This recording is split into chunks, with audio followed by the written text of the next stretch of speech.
you note that in that review of his book, The Elucidate of Liver, as a senior colleague advised me in early in my career, in our line of work, it is better to be criticized than to be ignored. Yes. So it's another way of saying you should have a thick skin. Because if you have a thin skin and you want to participate in academic discourse, then you'll be hurt very easily. So people with thick skins do better in our business. Yeah.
Hi, Prof Yuen Foong. How are you? I'm very fine, thank you, Evelyn. Thank you so much for being here. And it's so windy outside, so we just decided to be here around books and archive, which is, I thought, very suitable for you. I'm delighted to be here. Thank you for organizing this. And you're right, it's great to be, among this lovely set of books. I want to start by asking about asking. Sure. Thinking about how you think about your research puzzle when you are doing your PhD at Harvard. Your PhD project grapples with that puzzle of why and how the United States intervened in Vietnam and how the United States went about it. You noted that as a student of Professor Stanley Hofman and Michael Joseph Smith, they push you to grapple with that big questions. So what was the process of coming into that puzzle, and what was, just your general thought about asking question? Okay, thank you for that question. I must confess that I actually spent 1.5 years on a wrong topic. My first topic wasn't about the use of historical analogies in Vietnam decision making. It was about nuclear weapons and the international system. Oh, wow. All right. I wanted to argue that nuclear weapons have changed the international system. And my mentor, Stanley Hofman, had written something about how, you can classify systems as moderate or revolutionary in one of his essays. And basically, I wanted to argue that there has been a nuclear revolution. But very quickly, I think you begin to find that as a novice scholar, when Robert Jervis makes that argument, which he did in his book, on the nuclear era, people will listen. But if you are a young, untested scholar and you try to argue something like that, it's going to be tough, right? I don't think many people will take you very seriously. And so what I did then was I searched for another topic. When we were introduced to the faculty, right at the beginning of our program, they said that this year we are not offering the graduate seminar in IR theory, right? So for those of you who want to do IR theory, you can come and approach us and we may give you what we call an independent reading course, which basically means one of us or two of us with the professor. So I picked up my guts and I went to see Stanley Hofman and say, can I have a reading class with you on IR theory? And to my surprise, he agreed. That means he has to spend 1 hour with me on a very, very dark Monday evening every other week in our 13-week semester. But he will give me a very long reading list. He won't tell me what to read. Very British style in that sense. Just read around the topic. Yeah, that's the British call it. And so I will meet with him, and it was in that reading list that you find a series of works that dealt with IR theory in general, and then I came across the work by Ernest, called Lessons of the Past, the use and abuse of history by policymakers, right? And that really excited me. Yeah. Growing up in Penang, Malaysia, and reading Newsweek, the magazine, when I was growing up, right?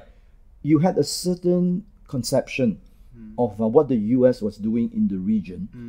And so the received thought when I was growing up, this is in the early 70s, right, was that the US came to Vietnam, fought in Vietnam, because it wanted to help Southeast Asia, you know, and to prevent it from becoming communist, so that Southeast Asia countries can be democratic, you know, and have a very good living and things of that sort.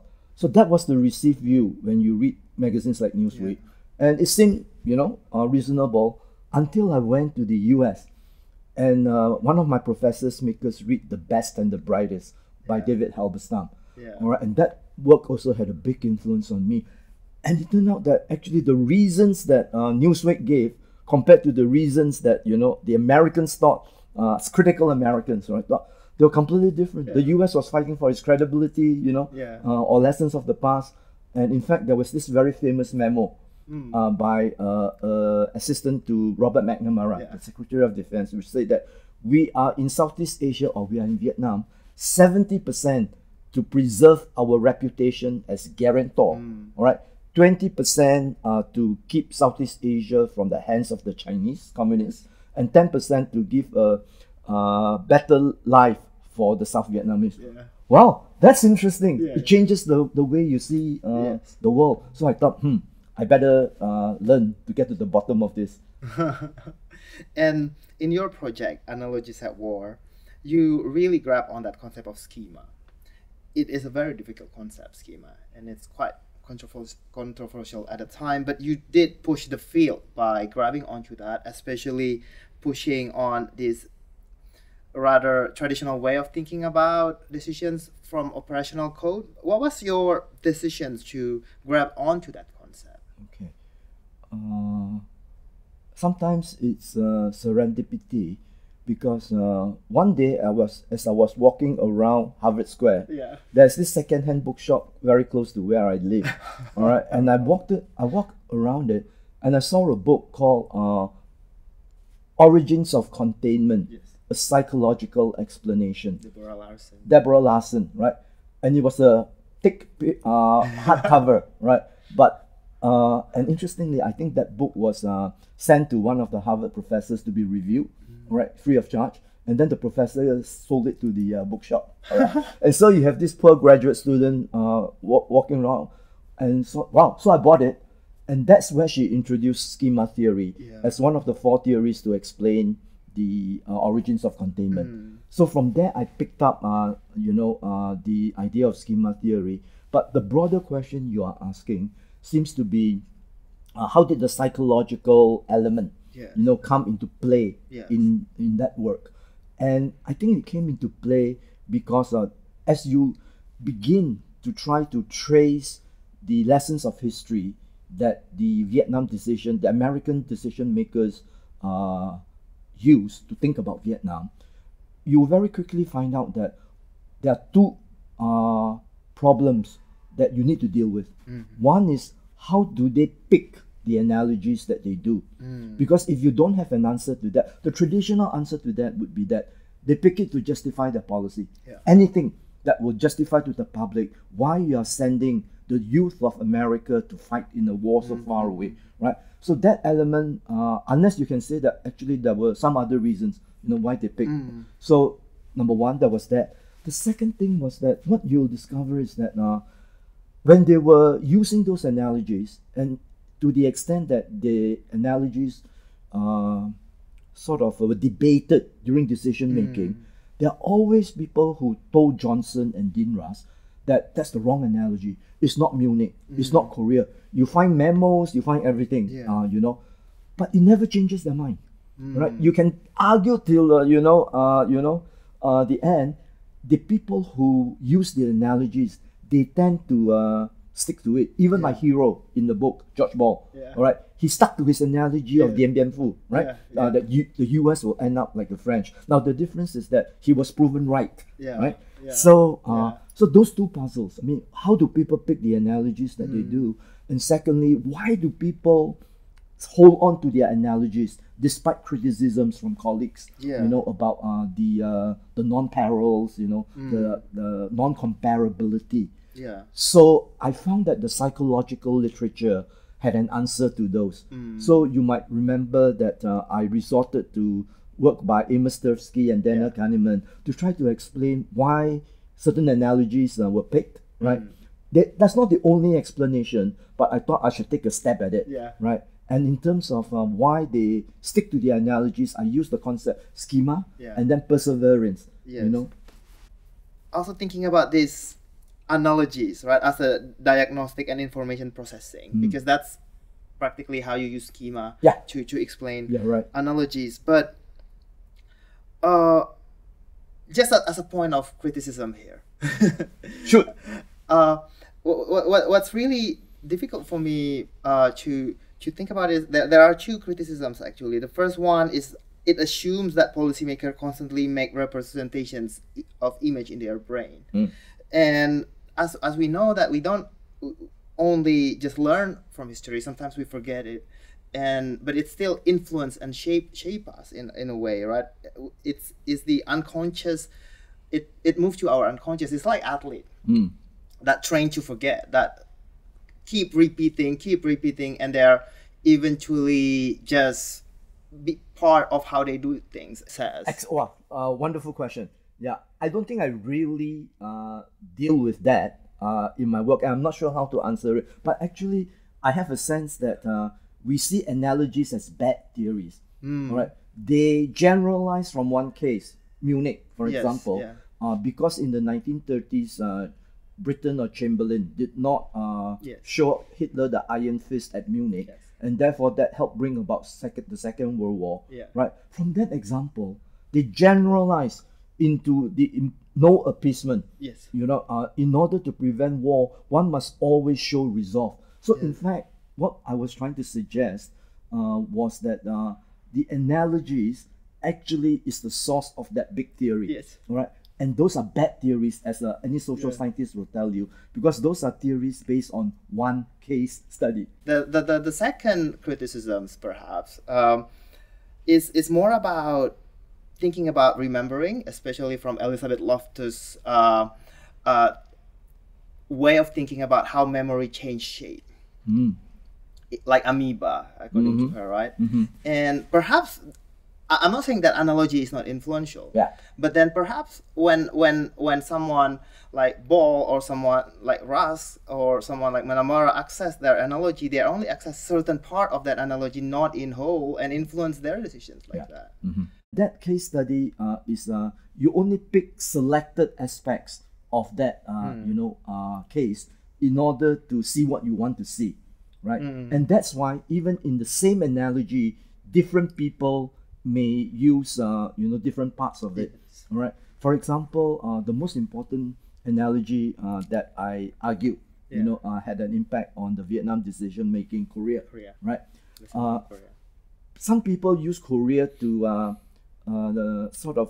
get a sense of whether the U.S. can succeed, right? Because the U.S. succeeded in Korea in restoring the status quo ante after paying a pretty heavy cost. Dean Russ, for example, believed in that. Korea showed that we could prevail, but we paid the price. But that it was necessary to pay the price. All right. But others use it to say that, wow, if it's Korea, we'll be fighting alone, just like in Korea. We got to think twice. Although we recognize the importance of theory, there was a generation of us who were trained, who were not doing theory in the way that, let's say students of Kenneth Waltz, did. So we were more historical, in a sense more philosophical, because we didn't have people like Jervis. Jervis used to be at Harvard, but then he went off to Columbia.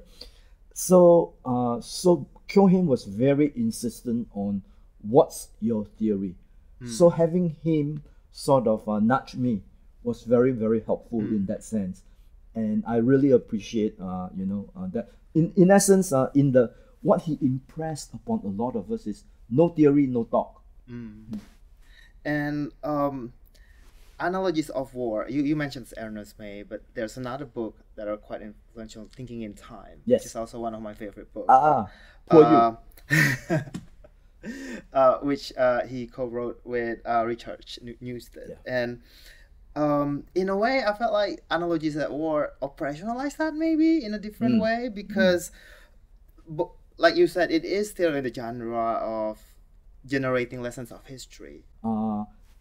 I like your point about operationalizing what May and Newstead did. I actually saw myself as operationalizing and delving deeper into May's earlier book, Lessons of the Past, because he has all these wonderful chapters on end of World War II, on Korea, on Vietnam, and I thought he skimmed the surface. Right? Together with Jervis's chapter 6 in Perception and Misperception in International Politics, where he talks about how decision makers use history. I found that those two were very, very helpful surveys of how people use history, but they didn't really tell us how and why. So I thought, as the young scholar, I would dig into that, right? And to do that, you need to operationalize. What is a lesson of history? What's the unit of analysis, and so on. So, but where thinking in time come into play is that, having written Lessons of the Past, Ernest May and Richard Newstead, they taught a course at the Harvard Kennedy School on teaching policymakers how to use history better. That was the whole point of that book. You remember in that book they say that whenever people use history, you can do this. You look at the parallels carefully. You see what the time frame and everything.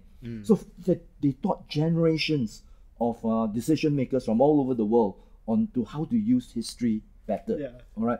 And I sat in on one of those classes, at least the first few lessons, and then I ran away, I think. But my study of Vietnam seems to suggest to me that it's much more difficult than they think. Because it's not just an intellectual exercise of, if you learn a lot, one of the solutions is you must have a wide historical repertoire. That's fine. I mean, I think we all agree that the more history you know, the more examples you can pick, to think about a new crisis, let's say. But then, even if that's the case,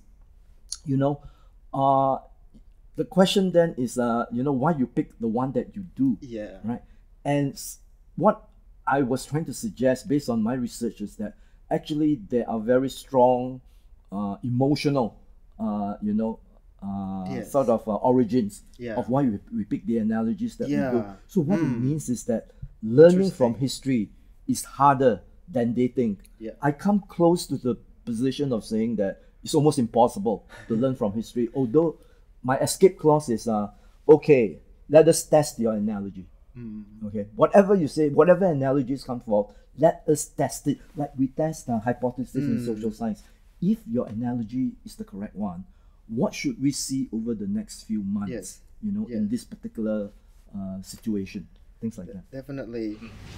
One thing I didn't say was that in terms of a big question, is that as a social scientist, it would have been a mistake to study just the use of analogies in Vietnam, right? Because the big question is how do the lessons of history or analogies influence decision making? That's the social science question, right? So Vietnam was a case study. Whether it's hard or easy, that's a different matter. So, and I think knowing that is very important, right? What is your general question?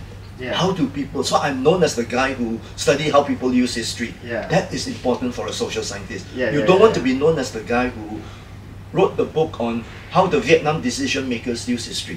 So the bigger, I'll ask you about that. So whatever you do, you must be able to make it generic, generalize it. And that's why you are using this Vietnam as a case. I'll ask that. I don't know if you remember, Prof, that I was also one of your students when you were at RSIS, and it was a big lecture theater. So obviously I was just in the back, so you might not see me. But I remember you taught me about falsification, the importance of thinking about hard case, and in a way, Vietnam is a case, right? It is your hard case, and part of that thinking of rigorous method, if you can use a hard case and show that you still prevail, that's how you make your argument stronger, right? And what's your general feeling about that method, and thinking about a case as, you know, concept generating and asking questions, a tool for to probe further? Lovely question, hard case. I was influenced very much by Harry Eckstein's article on case study and theory, right? So so that's where I picked up the utility of having a hard case, and therefore, as you put it, if you can manage to show that, you know, the explanation that you want works for the hard case, then it must work for the easy cases, right? So in a sense, it's a very Harvard way of doing it, I think, because Graham Allison also said that the Cuban Missile Crisis was a hard case for his bureaucratic politics analysis. And so I think I learned it from there too. All of us like to say that our case is a hard case, right? But then I think we always have to explain why it is a hard case, right? So I think for me, it's a hard case with respect to what you expect from your theory or your explanation, right? So that's the case part. The other thing is that as a social scientist, whatever case you choose, it seems to me that it is important that it should be generalizable, right? So in the case of a hard case, the reason why supposedly it has potential for generalizability is because if it is a hard case, then your variables should also be able to explain the medium hard and the easy cases. That means the assumption is that it can explain more than just your case. Right? And so in my work on analogies and Vietnam, I guess the general question I was asking is, how do historical analogies affect foreign policy decision making, right? And the specific case was Vietnam, and hopefully it was a hard case, which shows that if I can show that analogies work, do have some impact, and then others can go see, you know, whether they do it that way and whether it actually has impact in other cases.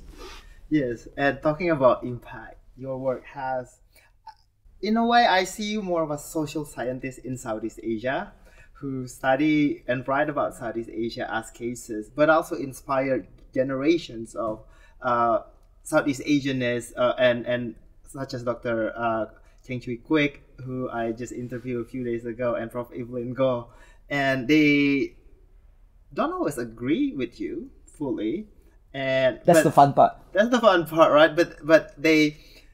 But your work have shifted the debate, right? And I want to cite two particular one that I love, and I felt like it really shaped the debate at the time.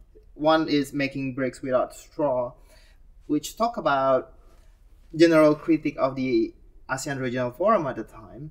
But beyond that, you go further in explaining how countries didn't necessarily balance the way people would like to think, and propose perhaps there's another way, such as balancing against threat, right? Which you push slightly and nudge slightly further in your coping with strategic uncertainty and thinking about self-balancing, perhaps. But basically, you've already so uncomfortable in the general descriptions of how countries in Southeast Asia don't necessarily balance or the way conventional theory would suggest, and there is this nuances in them which generated further debate and thinking about it, right? Because I remember when I interviewed Evelyn, she said that, well, she still disagree with this soft balancing thing, because the frame point is still balancing,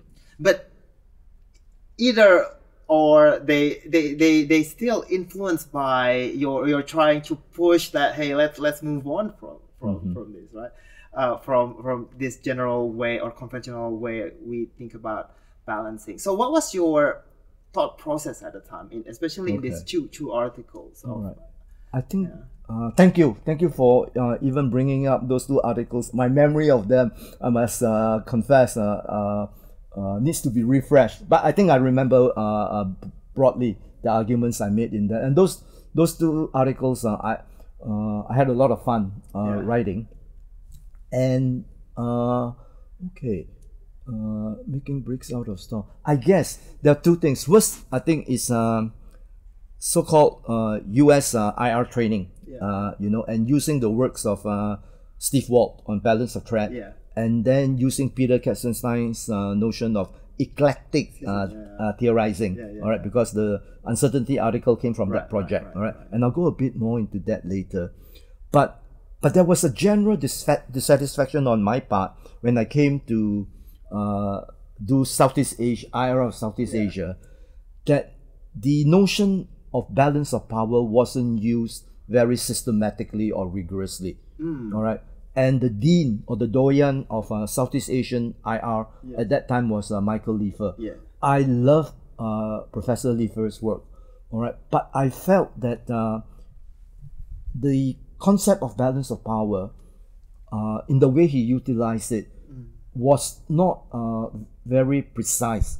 So what I tried to do then was to say that no, and if you look carefully at Southeast Asia, as you put it, after the Cold War, all right, I think Leifer was making the argument that regional institutions like the ASEAN Regional Forum may not work, all right, or their impact will be limited unless you have a balance of power in the region. Because Leifer was a proponent of the balance of power, right? So I was asking myself, what's the balance of power like? And if you really believe in balance of power theory, although Leifer would never talk about it as a theory, for him it's something, you look at it, you know how the balancing is working out. So if you look at it, balance of power theory should say that you balance against the strongest. After the Cold War, the unipolar power was the US, right? So the fact that Southeast Asia, or most countries in Southeast Asia, did not balance against the US, the presumed hegemon of Asia, is a puzzle, right? And that's where balance of threat theory came in, right? Oh, actually, what they did not see America as threatening. Therefore, no need to balance, right? And that helps, I think, solve the puzzle, right? And I think the other thing is, I also tried to argue that if you think of balance of power, actually, it's the journey towards getting the balance, all right, that may create a lot of trouble. Maybe like today, when you have close to equilibrium, you get a lot of crisis and tensions. So that's that. And on coping with uncertainty, I was also trying to figure out, everyone said that the environment was uncertain after the Cold War. The word, if you do a word count of ASEAN statements or statements by policymakers in the region, uncertainty came up a lot. So I was trying to figure out, if it's uncertain, what can the countries in ASEAN do in order to mitigate that, right? And how indeed are they going about it? So that's when Peter Katzenstein encourages to what he calls combine the various IR theories to look at your region or your country. And he was fed up of the IR theories that just kept fighting one another, right? The way we do theory in IR is to pit realism against liberalism, liberalism against constructivism and things of that sort, right? So Peter was saying that let us do it slightly differently, be eclectic, just bring whatever theory you need into your explanatory scheme in order to understand the empirical reality. Now, I think it's okay to do that when you are further along in your career. It's a bit more dangerous if you are a young assistant professor, because at least the way it plays out in the US, you normally have to take camps. You've got to be sure who you're arguing with and which camp you're coming from. But most of us in that project were further along, so we could afford to take some risks.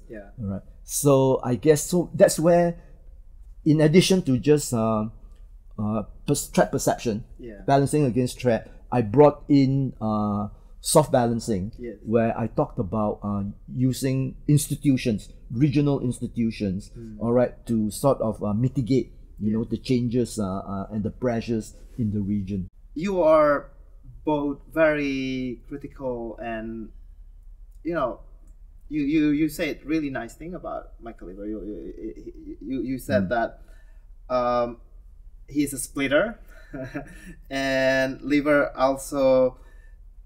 It is worth noting that concept of regional or order are concept original to him, Michael Lever, and which quite similar to Hadley Ball notions of society, which is, you know, you're praising his work, but then you also suggest that if Michael Lever had adopted ASEAN preferred terms of the discourse to describe its aspirations for the region, his assessment of ASEAN achievements in international relation would have come closer to half full rather than half empty metaphoric glass.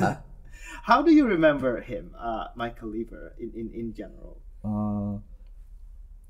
Very fondly, and a very generous scholar who, despite my using North American social science to critique him, he was willing to engage. You know, someone who is a novice like me in Southeast Asian studies, right?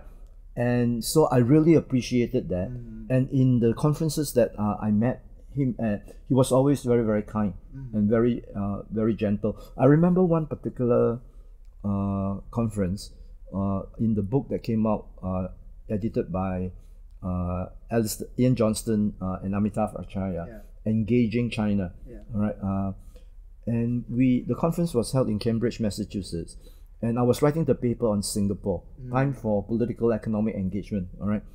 And one of the authors there, because I focus heavily on Lee Kuan Yew's thinking in Singapore's foreign policy. And one of the authors there was very, very uncomfortable, one of the people in the conference. And Michael Lever was there. I think he was doing the Indonesia paper or something like that. And he said, how can you just explain everything in Singapore by referencing Lee Kuan Yew? And to me, it was so obvious, all right, that I don't really need to justify it. But Lever came in and says that that's exactly how it works in Singapore. All right, so he saved me, you know, in a very nice moment. No more question from that person. So I remember him very, very, very fondly. And most of all, I appreciated the beautiful historical empirical research that you find in Lever's work. But which is not actually footnoted, all right, and but you know that it comes from an immense depth of learning, and with a finger on the pulse on each of the Southeast Asian countries.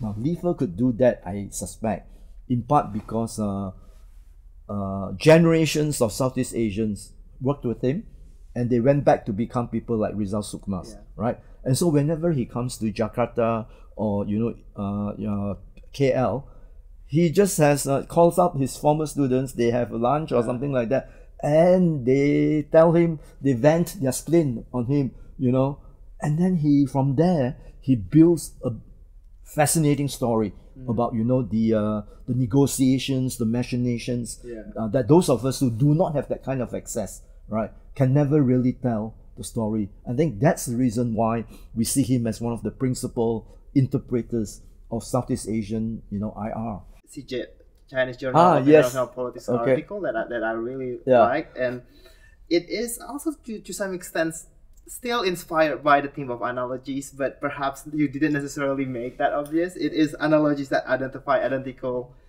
exercise of power, to be honest, right? And it was very provocative, actually. I was when I first read it, I was like, what do you mean? But then when I started to become really convinced when you started really unpacking of how America think, you know, this concept of your comparison between Son of Heaven, the ruler of Tiansha, and the leader of free world, and how then it influenced the way the United States run its alliance, not as, you know, empire, but really almost like a vassal tributes that is a bit more discursive in terms of legitimizing it.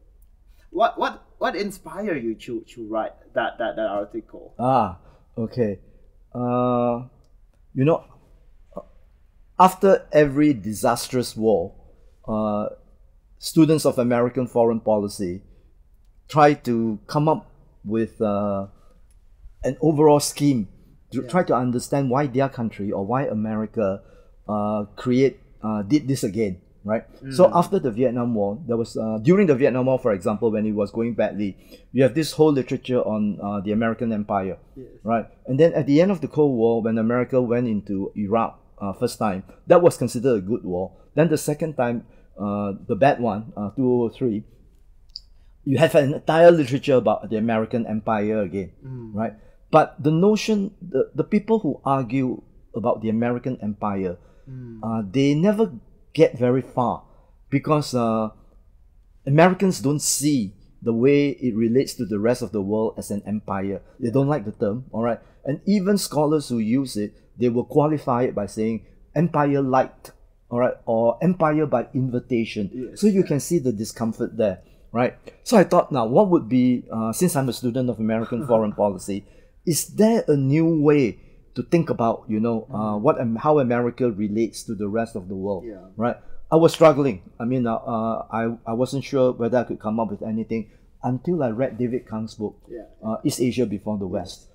When I was reading the book, I thought, wow, everything he said about the Chinese tributary system, all right, if we just replace the word China with the US, it fits. The parallel is there, all right? And so I challenged myself to see whether I could actually write a short piece that looks at America in terms of the attributes of the Chinese tributary system. And that's how it came about. And it was a lot of fun writing that article. And hopefully I'll be able to turn it into a book and to elaborate on some of the themes there. And if I can raise one challenge, please do.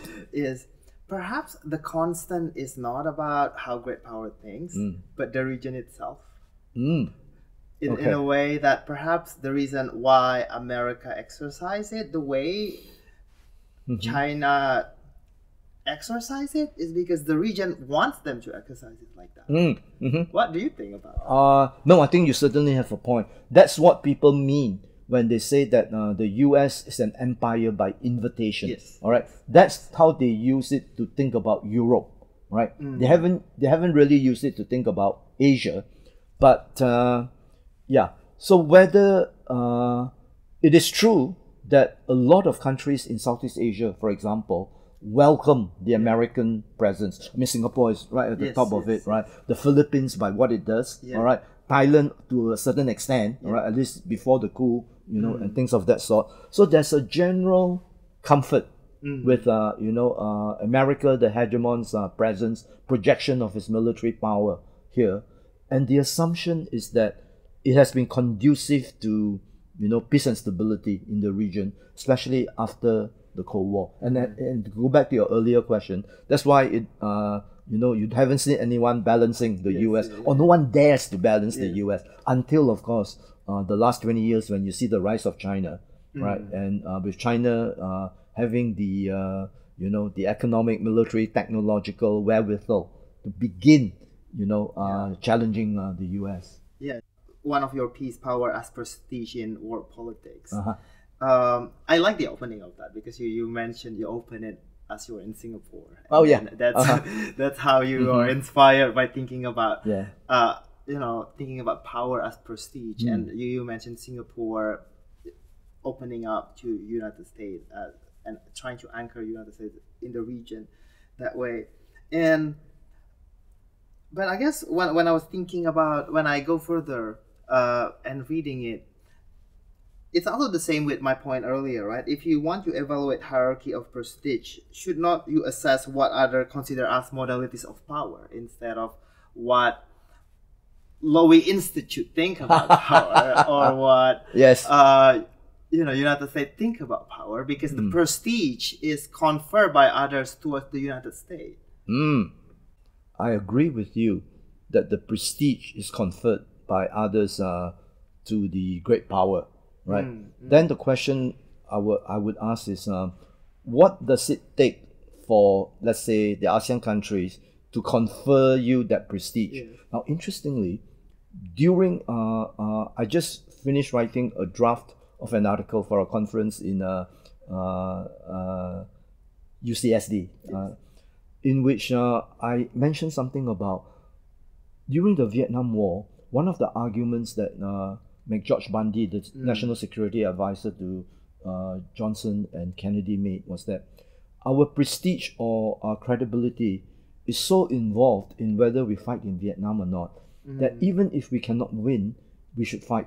Yes. Because then the Southeast Asians will know that our reputation as guarantor will be maintained, right? So there's a sense that you need to do things in order to preserve your prestige, right, and your credibility. In the second tribute that China wanted in the past was for people to emulate its civilization, right? And I think in this case, if we ever return to that, China's claim to fame will be less on, I think, Chinese civilization than it's what we normally call performance legitimacy, right? That it is able to deliver the goods to a wide expanse of people, that it's a system that works and delivers, all right, regardless of the political complexion. So people will have to bow to such a system, all right, and therefore emulate it, and therefore it will be what it calls common destiny, common humankind. And I guess the reason why I want to ask that question is also because can we see a possibility of two tribute coexist? Okay. Two tributary systems. That's something that you that you contemplate when you, because you did mention juxtapose them, right? And obviously one is more to draw. You're not trying to compare them, and you're just trying to generate some sort of theory of how great power exercise and relates to the rest of the world. But then I was just thinking after reading that, I was like, well, is there such thing? Can it coexist then? If we draw the China tributary system to a modern time at least? Yes. Wow, that's a toughie. Yeah, I haven't really thought of it. I don't see why not. All right. But then if you say that so what in that case, you will see certain countries being the tributaries of the US, and certain countries being the tributary of China, or right? both, or country in the middle that perform both functions. Or something. You can pay tribute to both, right? That is entirely possible. But then the question becomes, how useful is the tributary system idea anymore if there's no number one? All right, so it's almost like you are saying that it's a bipolar situation, all right, with different countries aligning with different ones, except that maybe some can try to align with two, which is another way of describing the current situation. Maybe, exactly. Right, and the pressures that the two great powers are applying, on countries in Southeast Asia and beyond, to align with them. One of your article, How Not to Learn from History, I felt like it was a full circle moment, because you are returning to May and you said especially May, right? Lessons from history, and you are trying to propose your own suggestions of how not to learn from history, and you suggested quite a lot of.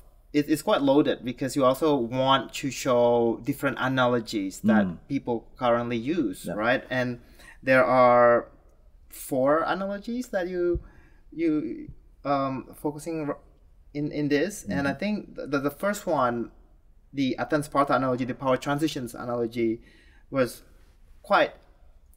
cited quite a lot, right? And especially thinking about the rise of China. So it was quite interesting how we do have a tendency of returning to certain analogy, because it does carry that, what, as you said, right, thinking about informing us about this implicit theory, thinking about how to explain. But as you also said, it's not completely correct to think about the current power transition as using this Athens-Sparta analogy. Right? What was your thinking about that? Okay. That article was for a project run by the the two editors of that volume, Yes. Amrita Naleka and Dan Dresner, Yeah. because they wanted a volume about how not to do IR. How not to Yeah, do. because they feel that sometimes we IR folks, we are too prescriptive. We tell people how to do Yes. IR. Now, in a sense, you can say that if you want to argue about how not to do IR, you are already telling people how to do it. You know, Yeah. the two are flip sides of the coin. But I think the how you approach the issue is quite interesting. Yeah. So I agree with them that it's a more modest approach. Yeah. If you tell them how not to do it, you don't exactly say how to do it, because between how not to do it and how to do it might be some other things, Yes. right? So I was asked to think about the lessons of history, how not to learn from the lessons of history, and I was very glad to do that, because it gave me an opportunity to bring my thoughts together Yes. on the various historical analogies that are being used to think about the US-China rivalry today, Yeah. right? So we know from works like Allison's Thucydides Trap that Athens Sparta is going to be one of them, Yeah. all right? But even before him, quite a number of people were already using World War One about how China and the US may sleepwalk, into a war, and then World War Two, Munich. All right, about the importance of resolve deterring China or deterring the US, and then of course the Cold War analogy, which was the one most proximate in time. Yes. Right.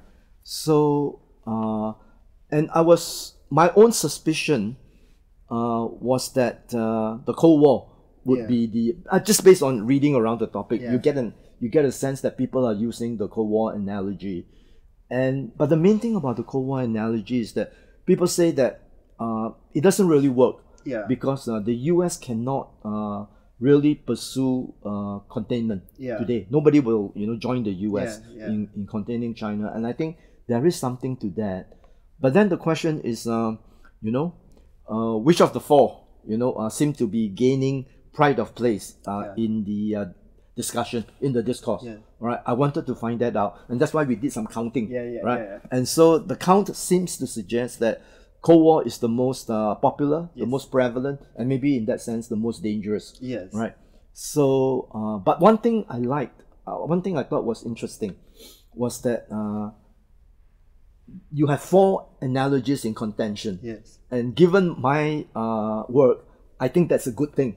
Because when someone uses Cold War, someone may come in and say, no, all right, this is more like World War One. Let the analogies fight it out. And hopefully that will get us to a more sort of accurate estimation of the issue and the stakes, when the crisis erupts. Interesting that you see it that way, because I felt like when you discuss Munich and you wrote an op-ed, Beware of Munich.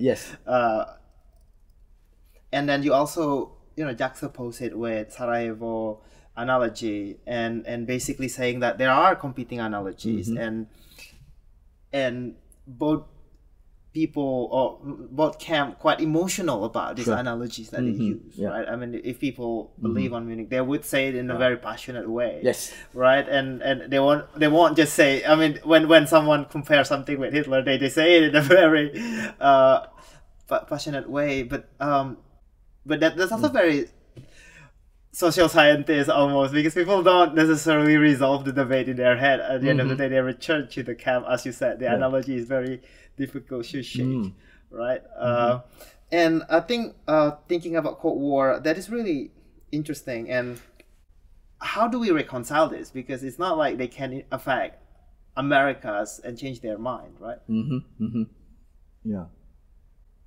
I think most of the ASEAN countries welcome the US military presence right in the region. They see that as having a stabilizing effect, right?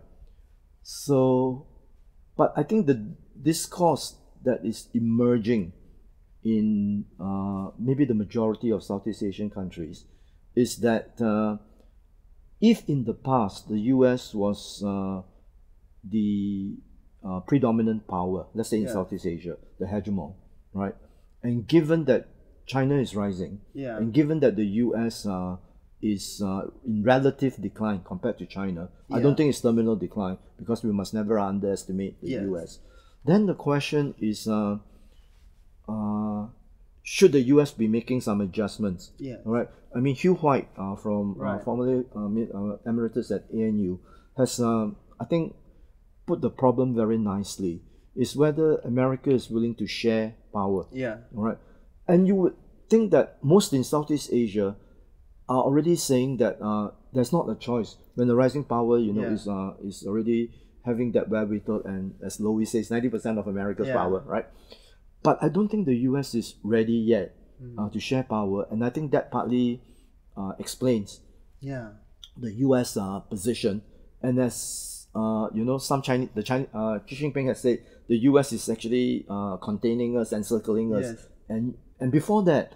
That statement a few months ago, he never said that. Yeah. Right. So there's the sense in China that the U.S. is indeed pursuing a containment policy. Yes.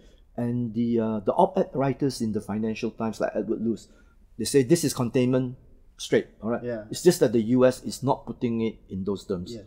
And so, I think, to me, if I want to describe what the U.S. is doing, I don't think containment is that bad a concept. Yeah. Because people who say that, containment is not going to work, right?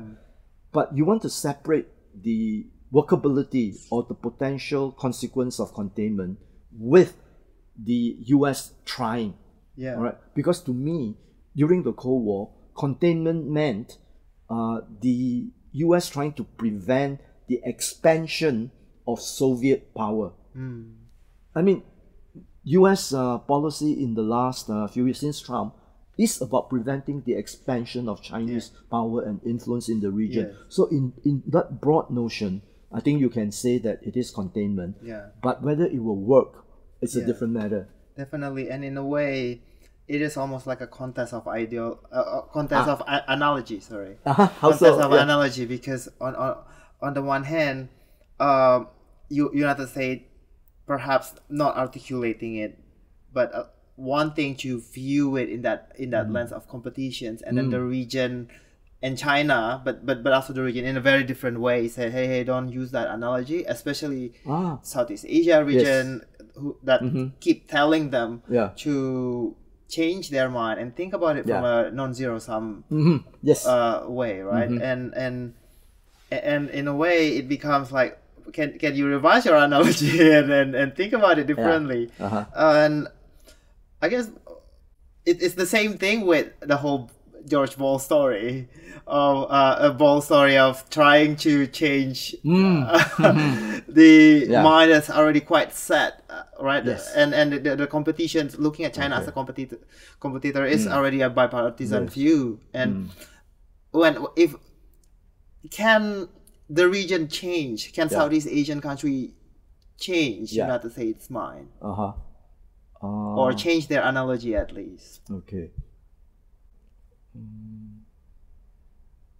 Wow. Okay. I think that,